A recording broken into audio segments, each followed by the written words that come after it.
In today's show, a crossover edition of the program with Phillip Rossman-Reich of Locked On Magic. We talk Malcolm Brogdon and trades between the Blazers and the Magic. Welcome to Locked On Blazers. Let's get into it. You are Locked On Trailblazers, your daily Portland Trailblazers podcast. Part of the Locked On Podcast Network, your team every day. What up, world? It's your past first point guard and Trailblazers reporter, Mike Richmond. You're listening to another episode of Locked On Blazers, part of the Locked On Podcast Network, available wherever you get podcasts and also on YouTube. Thanks for making the show your first listen, coming at you each and every weekday, Monday through Friday. So make it part of your daily routine. Make it your first listen. Tell your friends to do the same. It's Locked On Blazers, your team every day.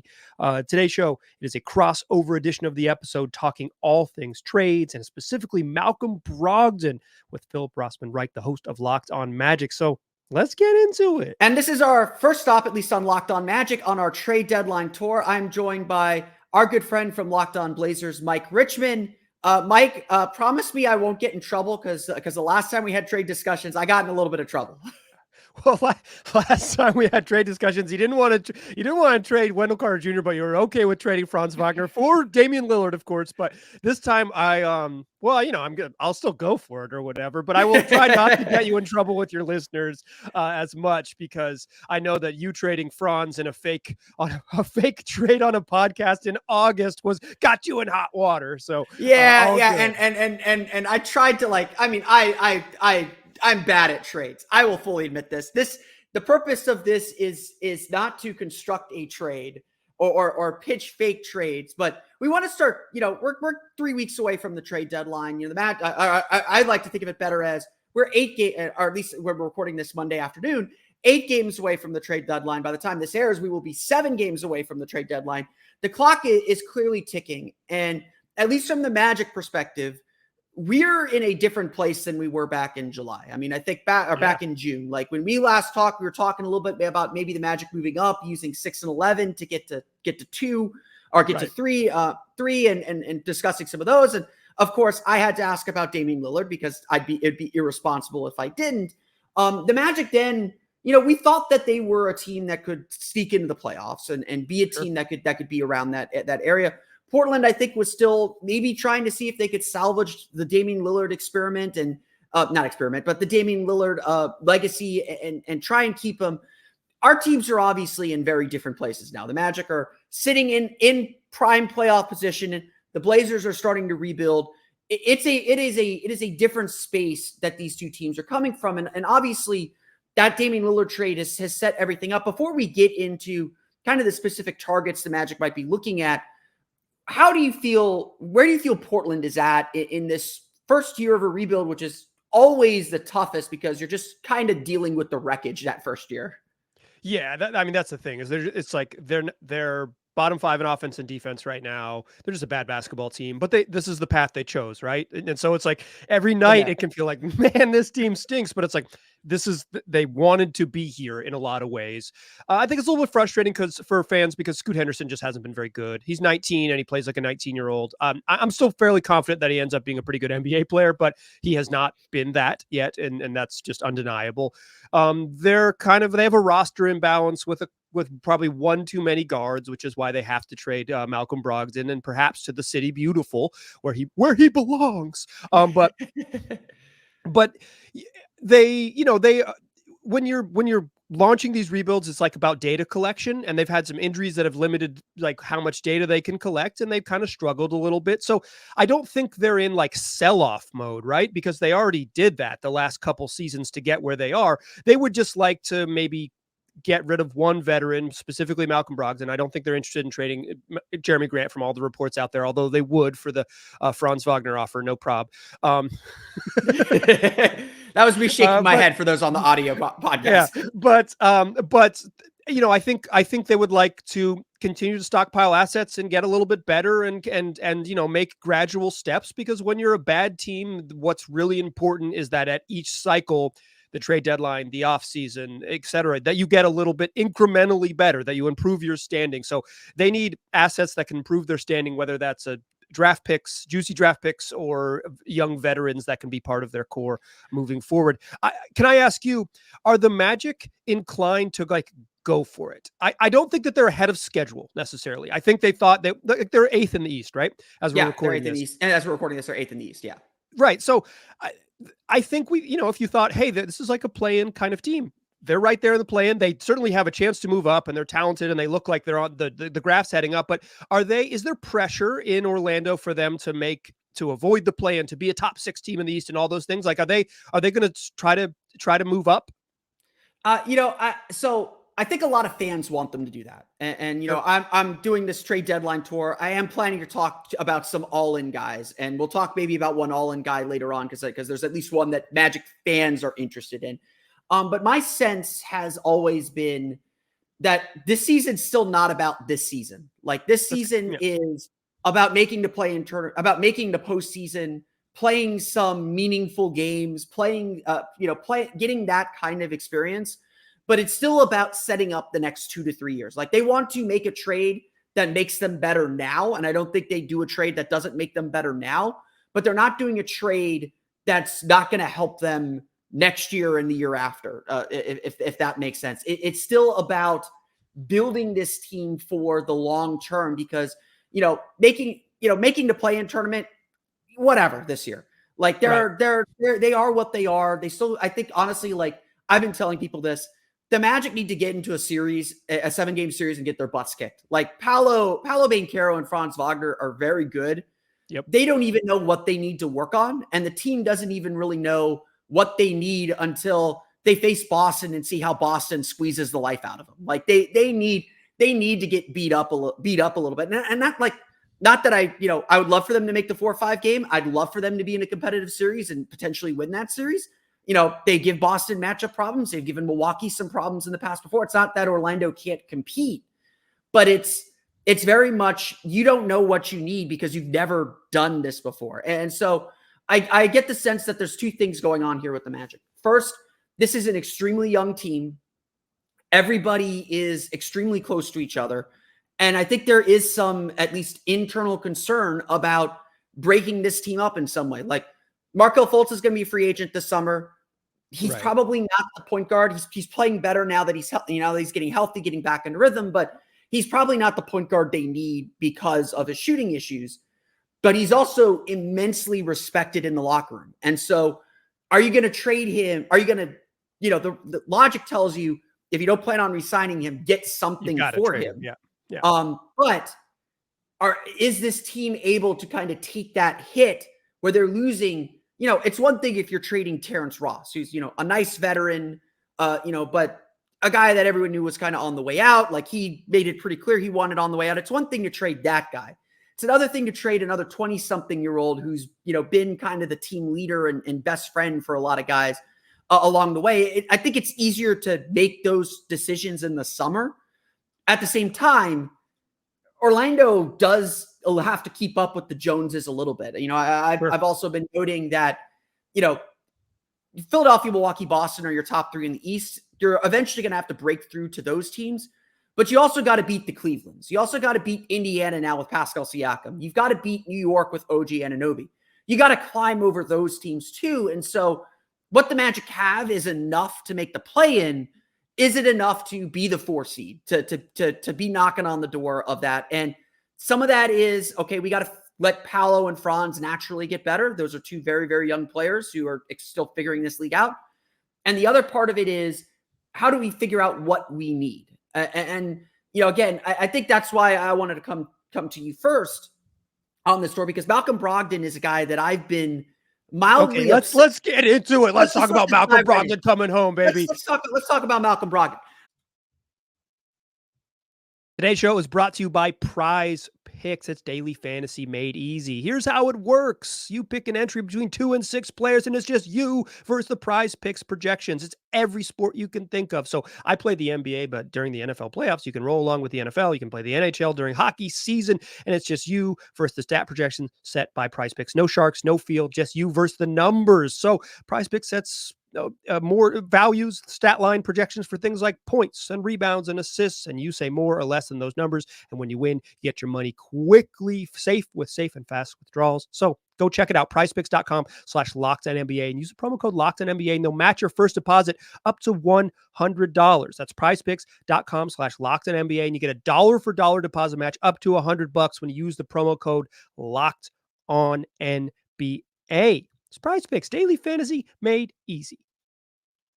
Let's talk about Malcolm Brogdon. He's a guy that I have been mildly obsessed with as the kind of point guard the Magic the Magic need, because he's a solid shooter. He's a point guard that isn't like a pound the ball in the dirt point guard. Right. And he can spread the floor. He spread the floor as a shooter. I should mention that twice because the Magic eat shooting. They're the worst 3-point shooting team in the league. But the Magic don't need a guy that's gonna like necessarily be the point guard. They need a guy that can pass the ball off to Paolo or Franz, because they run a lot of point for this team too.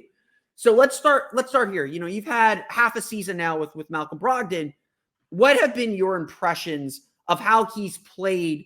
Granted, playing for a Blazers team that maybe doesn't have, a clear playoff direction, but what have your impressions been of him in his season with Portland? Well, he's just solid. He's solid as hell. He's the counting numbers don't jump off the page at you, right? He's like a 15, 4, and 5 type of point guard. He's shooting pretty darn well from 3, 42% down from 44 last year, which is a career high, but he could shoot it. The best thing he does is score. So he's not this crazy playmaker. He's not an elite defensive player. He's a competent defensive player. He's a competent playmaker. The best version of Malcolm Brogdon is you give him the ball and you say, hey, go score. And he'll take little mid-range pull-ups. He will get to his right hand aggressively, and he can shoot. He is shooting. And this is a number that I think is really meaningful to the Magic because they have big creators who are non-shooters. Malcolm Brogdon is shooting 53.3% on catch and shoot 3-pointers. He's making more than half of them. So when they do run those Paolo Banchero primary initiator, they let him freaking bring the ball across half court. And Franz the same way. When they let those big initiators who are not shooters, they need space around those guys, right? They need space around him. Malcolm Brogdon would provide that space, and he would also provide that catch and shooting. And if it doesn't work, you could throw it to him and he can run second side stuff to break down defenses, run a competent pick and roll operator and all those things. He's is he like an above average starting point guard in the league? Probably not, because this is a very deep position, but he's very competent. He can play both guard spots, and he would help almost any team in the league because what he does travels. He's going to average 15, 5, and 5 wherever you take him to. His career per 36 numbers, 25 and 5. He pretty much does that everywhere he goes. Does he play 36 minutes? No. He's a limited minute guy, but for Orlando, if he was playing 28 to 31 and you bump it up to 34 in the playoffs because he takes Cole Anthony's minutes, fine. They would be better for it. I am curious. Well, I guess the Malcolm Brogdon interest is there because he's just solid. Is there part of you that wants to aim higher? Is there part of you that says Malcolm Brogdon is good? He's a B+. This team should try to get A's. Yeah. There's definitely a little bit of that because, you're going to have to, obviously you have to expend some assets to get something of value. And you meant, and we'll maybe talk a little bit about what Orlando has to spend. And that's part of what I want this exercise to be, is to help my listeners realize, okay, this is what the Magic are actually willing to move around and willing to think about. As we get into these discussions, because that's the other half of it. It's nice to want something in the window. It's another thing to walk in the store and fork over the money to pay for it. And to that point, what I've been thinking about a lot is, the Magic just need a guy that can spread the floor, manage the game, be a good veteran as much as anything else. They're still such a young team. They need someone that can calm them down. As much as Markelle Fultz is what Markelle Fultz is, but he is a true point guard. He knows how to control the pace of a game. He knows how to settle guys down. He knows how to get the ball to the right spots. And the Magic need a manager like that. I've been telling people, the Magic love their size, so they're not looking for a small guy to do it. What I've been kind of telling people is the Magic need a Derek White type, like what Derek White's doing in Boston. Like, obviously Boston's not trading Derek White anytime soon, but really that's good. the kind of player I think the Magic are looking for this spot. And obviously Boston kind of chose Derek White over Malcolm Brogdon. Brogdon is kind of the I don't want to say discount version, because that's I think a little too low, but he's the veteran version of that. And it's a hard thing to find. And he settles things down. If nothing else, that what you just described is exactly what Malcolm Brogdon could provide. He certainly gets you there. He's not going to defend like Derek White. No, not anymore. But he could score. He could really, like, he can, he had, and again, I was going to mention this earlier. Like, Portland right now reminds me a lot of the 2013 Magic, the first year without Dwight Howard. The Magic were still kind of this weird mix of veterans, but clearly moving on. They still had Jameer Nelson. They still had JJ Redick. They still had Glenn Davis. They still had Hito Turkoglu. They had all these veterans, and they kind of helped a lot of the young guys move forward. So before I answer your question about whether the Magic should go for bigger fish, do you feel like Brogdon has been a good veteran for a young Blazers team that understands it's going to go through it a little bit right now? Yeah. He's certainly their best in terms of like demonstrable leadership. Jeremy Grant, I think they always say lead by example, and to me that means that he doesn't do any leading. It means he just shows up. That's usually what that's coded language. It just means he shows up to work every day. He can set a good example. Yeah, he could set a good example, but it's not Brogdon. I've seen him, on the court talking with Shaedon Sharpe. He's a really good tone setter in the locker room. He answers questions and is honest and all those things. And he was coming off the bench behind Scoot and behind Scoot Henderson and Anfernee Simons, and he said the right things. Whether he was happy with it is like for the eyes of the beholder, but he always was a pro about it. I think he could be really, really valuable in that role, and it's also why if the Blazers were to trade him, I would recommend they at least prioritize getting back. Not only, like, I think there's part of teams, and I'm sure you experienced this covering the Magic, because like fans, like when they're in a rebuild, anyone older than 25, get the hell out of here. Like, if you've graduated, if you are older than, college age, get the hell out. Too old. But I don't really believe that. Getting in the way of the young players. I don't think you need, to be split half and half, 30-year-olds, 20-year-olds or whatever. But like, I think having just like institutional knowledge, here's how it works. Here's how you pack for a 7-game, 15-day road trip. Here's how, honestly, here's how you cure a hangover. Like, it's like you need some like veteran leadership out there. And I think a veteran, just like I said, institutional knowledge. I think Brogdon has that, and I think he would bring that to Orlando. And I think he'd be happier on a better team. And Orlando's good. Like, they're competitive. They could beat anybody on any given night. And talking about like kind of the defense, like we know Brogdon has a defensive reputation, and like the Magic are such a good defensive team. Like, they could maybe hide some of the flaws that a Portland team can't. Like, defense is a team thing, and Portland obviously, has some things to work through. You didn't mention this, and I think this is a really important point to bring up when we talk about Brogdon. Is Brogdon at his age and his experience level is probably a little bit of a stopgap. I mentioned that kind of 2 to 3 year window of what the Magic are trying to cure. They definitely want, I think, to find that point guard of the future. They want to kind of settle their lineup, and certainly Brogdon is a short-term fix. So to answer your question, I do think the Magic are I don't know if they're in the hunt for it right now for that kind of bigger fish to expend more assets, but I think that they'd be silly not to listen and silly not to explore what some of these deals look like right now. I've pitched DeJounte Murray from the Atlanta Hawks. I think the Magic, kind of talking about bigger point guards, DeJounte Murray is the star that's out there right now that seems to fit that mold. And so I think the Magic would be silly not to at least kind of probe. Our friends at Locked On NBA pitched Zach LaVine, not a point guard, but there are definitely things, guard type. Yeah. Yeah, exactly. There are definitely things there are definitely players out there that fit the Magic's, like, at least physical profile, that fit needs that they clearly have on the roster that they should at least be exploring. And so I would be remiss, and Magic fans would kill me if I didn't ask, Anfernee Simons, Orlando boy, Altamont Springs, born and raised, Edgewater High School alum,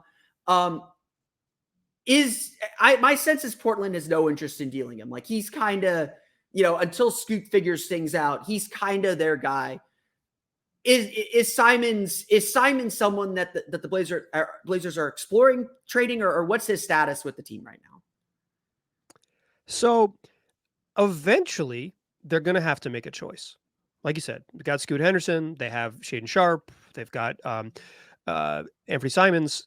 Probably not going to have Malcolm Brogdon after February 9th, but eventually got to make a choice, right? You got to say, you can only invest so much in dudes under 6'4". There's only so many minutes and so much money that you can make the investment. When you draft someone third overall, that's a pretty big institutional investment, whatever, organizational investment. Too. You can't, you can't mess. I mean, you have to see that to the end, unfortunately.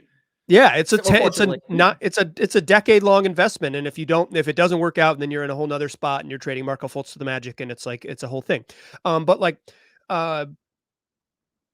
Anthony Simons is so much better than Scoot Henderson. Like, he's so much better than Scoot Henderson that right now it just wouldn't be pragmatic to, like, quote unquote choose Scoot, quote unquote choose Sharpe. Like, and there's time to experiment. Like, that's the thing. He's 24. He's under contract for 2 more years. He's significantly better.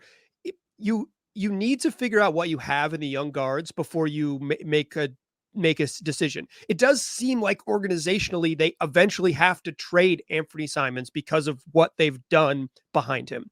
But they don't have to make that decision now. They certainly don't have to make that decision in the next 2 weeks. So I don't think they'll explore it even a little bit. I don't even think they'll explore it this summer. I think they'll roll back with the same dudes in the fall and say, we want at least a year and a half of Scoot Henderson, a year and a half of Shaedon Sharpe playing together to figure out what it looks like. So I don't think it would be this trade deadline. Could be next trade deadline. And I think I don't even, like, with the Jeremy Grant thing, I don't think the Blazers want to trade Jeremy Grant, but if there was a fat offer, they would certainly pick up the phone. I don't know that they would consider Simons right now, because it just doesn't make sense for where they are in their rebuild, because they can't pick a direction so aggressively because they're not good enough to pick a direction so aggressively yet. Yeah. And you can't let go tell. I mean, obviously, I think this is the case anywhere. Any player is available for any sweetheart deal. Like, you have to at least pick up the phone and listen, even if you're laughing and snickering while the phone's on mute while they're talking.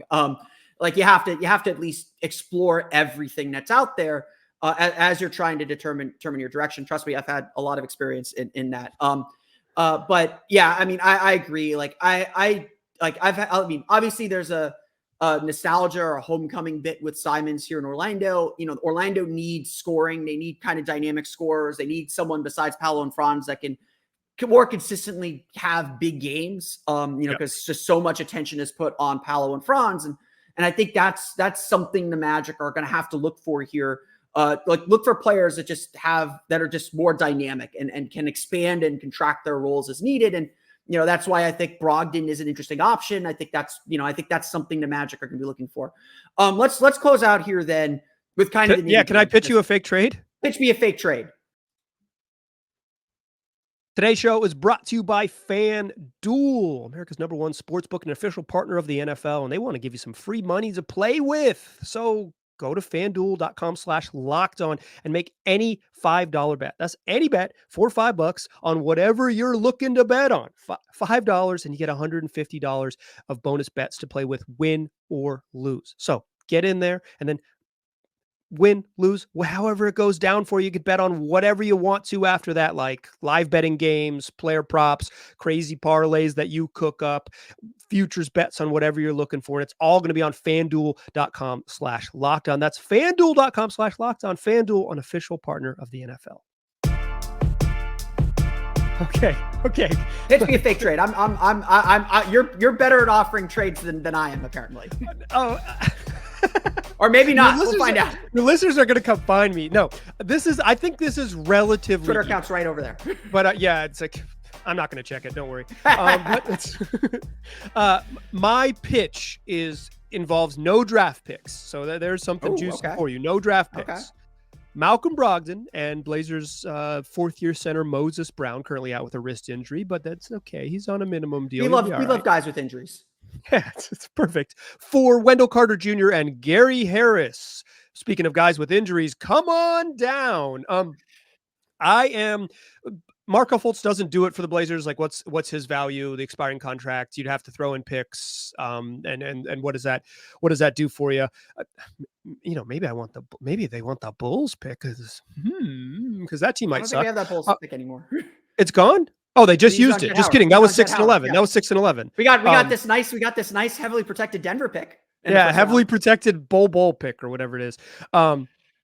But Wendell Carter Jr. and Gary Harris. Harris, entering free agency this summer, he's probably not a long-term Magic, but he's solid, and I think that's your veteran help. And Wendell Carter obviously hasn't been able to stay healthy.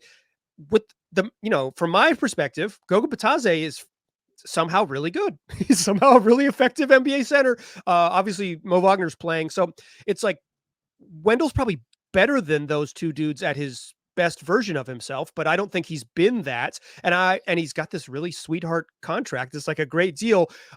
What is your comfort level in trading Wendell Carter when probably his value is at the lowest? Yeah, and that's, I think that's going to be the roadblock the Magic get into as they start getting into the nitty-gritty of these deadline discussions. I don't think I would include Wendell Carter in a Malcolm Brogdon trade. I don't feel like this Magic team needs Malcolm Brogdon that badly. Like Magic fans have also been very obsessed with Tyus Jones from the Washington Wizards, and they can maybe put together a trade that could wiggle Carter free. But then I also counter the Magic can just go sign Tyus Jones outright in the summer. They don't need to give up anything to get him. Assuming Washington is going to trade him, unless Washington is just dead set on trading him, and then you got to worry about the competition. And I think this is a very competitive point guard trade market between Brogdon, between Jones, Murray's out there. There's a lot of point guards to be moved, and I think actually Wendell Carter's value, even though he's had a rough season and he's played well the last 4 games, so we're starting to see Wendell Carter be the Wendell Carter we thought we were getting at the start of the season. There aren't a lot of centers out there. There aren't a lot of centers on this market. So teams that need centers could be, even though Wendell Carter hasn't played great overall, he's playing better now. I think there might be more of a premium on him. And, I've been of the mind that I believe in Wendell Carter. I recognize that he will miss 15 to 20 games every season. And that's part of the problem and part of something the Magic had to find a solution for. That's why I got in trouble during the Locked On mock draft, because I was very dead set on solving that problem. Goga Bitadze apparently seemed to solve it a little bit there. He was really good. He was much better than anticipated. Yeah, I have no idea. Yeah. But for me, honestly, I still believe that this is a dip season, that this is just not who Wendell Carter is. And I'm more willing to bet that he's going to bounce back to where he was last year, or where he was last year. And these last 4 games entering Monday's game against Cleveland has certainly looked that, than to just kind of sell low on him, Sure. to just kind of move him just to move him. I think that's part of the problem is the market wants the Magic to move Wendell Carter. I always tell people that the trade deadline is about buyers and sellers. You can't really negotiate. There's not a lot of time to negotiate. Everyone's on a deadline. And so it's about, are you buying or are you selling? And the Magic are hoping to buy, but the market, I think, wants them to make this guy available to make these other moves happen. And I don't think the Magic do that without a quality center, because Goga Bitadze has been great this year, but he is still a center full of shortcomings. He's not an offensive threat unless it's a dump down straight to a dunk or a putback. He used to shoot threes. He used to shoot threes. He doesn't. The Magic kind of told him, no, stop that. Get in the post. Be a traditional center, and it's worked. He's good. It's worked for him. He's a great rim protector, but I can't tell you how many times I've watched Magic players shouting at him where to be on offense. Wendell Carter is still just very clearly the best center option, and I'm not giving up Wendell Carter unless I'm getting a decent setter back in return. Because, Goga Bitadze is... That's why I threw Moses Brown in the deal, baby. Got Mo Brown. I mean, just as a counter offer, let me look here. Yeah, obviously Robert Williams is injured, and I don't think the Magic would go for that at this point because they need to be Yeah, they don't really have but centers. Like Duop Brief yeah, is a two-way guy. yeah. Baji There's not a is a lot. two-way. I mean, Two-way. I'll, Duop I'll Brief go is ahead. good. I'll go ahead and ask this then. I mean, obviously that's, getting to $33 million, $34 million, which might be a little trickier for the Magic to match as far as salaries go, because I think they're bumping up right against the cap. But would Robert Williams be someone, injury issues aside, and I'm not suggesting the Magic do this, but are the Blazers willing to dangle Robert Williams out there if they were to get a player like Wendell Carter in return? Yeah, I think in a heartbeat, right? Like Okay. I think there's such a huge question mark about Rob Williams' future health. He's just missed so much time, and he had, and he has another knee surgery this year, and he's like, I think in a heartbeat, like I think they would say, like he wouldn't be available. The value of Brogdon is that you get him for this year and next year. Yeah. So like you said, you get 2 years of Brogdon, and I think there's some appeal there, and he's like a better shooter than Jones and Murray. He's not as good as DeJounte Murray, but it's just like a different type of player. And so it's a less there's appeal there. Player. Yeah, I think for me, it's like if I were, I'm not in charge. Yeah, but like we're just spitballing here. These are not like set in stone. We're not like saying do this now. Like we're just kind of comparing rosters and of the Magic's like tradable. Yeah, of the Magic's tradable parts, Markelle Fultz doesn't do it for the Blazers. I'm not a believer in Jonathan Isaac ever playing 30 minutes again in the NBA. He's just like that. It was like pre-COVID. Even with the non-guaranteed contract. No, the money doesn't matter. Like for me, I don't think the Blazers, if they're not getting juicy draft picks, I don't think they necessarily need to prioritize expirings because they have an expensive enough roster that they're going to hit the salary floor. Like they need veterans who can contribute. And that's why I'm interested in Wendell Carter. Isaac, like he does provide that salary relief. And maybe if the market dictates it, that's what you end up wanting. You say, okay, Magic, give us a draft pick in 2026, like top 3 protected or something like that. And we'll take on Jonathan Isaac and he'll just be off the roster in the future. I just, he hasn't played 35 minutes in a game since like pre-COVID, which is basically like another era. That's just he's a bench player at this point. Like, you're going to be managing him a little bit. And he's really impactful still, but you're managing. But he plays 17 minutes, right? He plays 17 minutes. 17 awesome minutes on defense. He's freaking still a very, very good defensive player, but he is like, for me, he is what he is. So no, Fultz doesn't do it for me. Isaac, I'm personally not interested in. That's more me than my like Blazers guess. So it's like, if I'm coming to Orlando, I'm asking for Wendell Carter. And then here's what I'm doing. I'm saying, great. You don't want to trade him. I totally understand. Call me back at 9 a.m. on February 8th when you realize that you're not going to get a trade done and that DeJounte Murray is somewhere else and Tyus Jones somewhere else. And we'll talk then, and deadline spur actions. And in the last 3 hours, we'll see if we could squeeze it. When I did a crossover with the Knicks too, and it was the same kind of thing. It was like, well, I want them to throw Quentin Grimes in the deal. And Alex Wolf of Locked On Knicks said, I don't want to trade Quentin Grimes. I said, great. I'll call you back on February 8th. The way Knicks fans feel about Quentin Grimes is very different than the way the Knicks feel about Quentin Grimes. Yeah, exactly. Like I get that. And like, I'm a big believer as you find frameworks for deals and you can kind of fill in the details later. And so if the framework for a Malcolm Brogdon deal is Wendell Carter and Gary Harris and Jonathan Isaac's off the table, that's probably not a deal the Magic do at this point. Would the Magic be more willing to do it if you threw in Matisse Thybulle?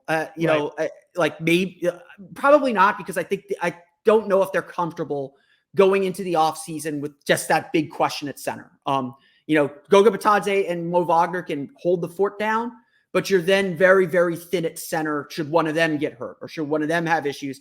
And honestly, it's a lot of Admiral Schofield small ball lineups. Yeah. And then, or playing Paolo at center or playing Isaac at center, which the Magic should do at times, but very specific matchups. And, then you got to answer the center question. And like my big thing with Wendell Carter has been, I think he is more than serviceable. I think he's a very good player. I think I want to see him in the playoffs and see if his style of defense works in the playoffs, because I do have concerns about whether you can have a non kind of above the rim center be successful in the playoffs. Like that is my ultimate concern with Wendell Carter, but I think he's earned the right to prove us right or wrong. And so I think getting him into a playoff series would be really, really important. And so I'm not ready to kind of move Wendell Carter quite yet. And I don't think the Magic have kind of the infrastructure to settle that right now. And so I think at this point, that framework is a pass for me as a Magic team trying to buy Malcolm Brogdon. Obviously, I think the Blazers will have several offers to pick from to find the one they want for Brogdon. Hopefully it's not just Locked On podcast hosts, because I can't get Quentin Grimes. I can't get Wendell Carter. I'm out here striking out. And you know what? That's the beauty of it being, late January. When we get to February, these teams are going to be sweating, Blazer fans. These teams are going to be sweating. Like I said, we're 7-8 games from the deadline. Like I am hammering this point home. I need a Mo Wagner 2020 game here in the next couple of weeks to really Goga Batadze 17. I mean, the Magic gave Chuma Okeke his chance. Like, we have a free Chuma Okeke, get his restricted free agent rights, second draft him. Like, and I would say this, if Portland comes off of looking for kind of veteran or youngish players, I do think the Magic will be willing to trade their picks or trade future first round picks or put, lottery protect a future first. I don't think they're, not that this draft is apparently very middle heavy, but you look at the Magic, they aren't playing the number 11 pick in the draft right now in Jet Howard because they don't have the roster space for him. So how's that going to be any better next year? I do think the Magic's 2024 first round pick is very much in play as we get closer to the deadline. And Blazers already have 2 picks though. They would want 2025, but are the Magic going to be good in 2025? They've got the Denver pick in 2025. I'm pretty comfortable saying that the Nuggets are going to be good next season. They got that weird Phoenix Washington pick though. So that's that 2026 pick. I was kind of floating. It's like, so listen, how about this? We'll watch the market, and if we need to, we'll come back to the table on in early February, and we'll talk about sort of where both these teams are and where the market has kind of dictated they might need to be, because, as you mentioned, deadlines spur actions, and everybody is operating under the same deadline for this one. Yep, and there's still 7 games doesn't feel like a lot, but it is a lot. And obviously for this Magic team, they're getting healthy now. We Sunday against Miami, we saw their opening night starting lineup for the first time since October 31st. So the Magic are going to be learning a lot. I don't think they're looking to make a deal before February 8th. Like we will. Yeah, no reason for the same for the Blazers. No reason to make a deal before the last minute, because they want to juice the Brogdon market for all they can possibly get. Yeah, so there you go. Absolutely. There's clearly a whole lot of interest. I think he's clearly a fit for the Magic. It's just about whether there is a deal. Mike, I want to thank you for jumping on and entertaining us. Hopefully I didn't get myself in trouble this time. And hopefully we'll be trade partners again in the future, or as I like to conclude every podcast, I'll see you in the 2027 NBA Finals. There you go. Well, we won't be there. But we gotta have hope, man. 2029, the Portland Trailblazers. Our schedule is to win a title before 2030. So we will see you in 2030. I love it. All right. Thanks, Phil. It's always a pleasure. Thanks again to Phillip for joining the program. It's a whole bunch of fun. Tomorrow's show, we'll recap the game against OKC and then on to Houston. The Blazers play a back-to-back. We'll have you covered right here for both of those games. It's what we do 5 days a week, wherever you get podcasts and also on YouTube. I appreciate you listening. I'll talk to you soon.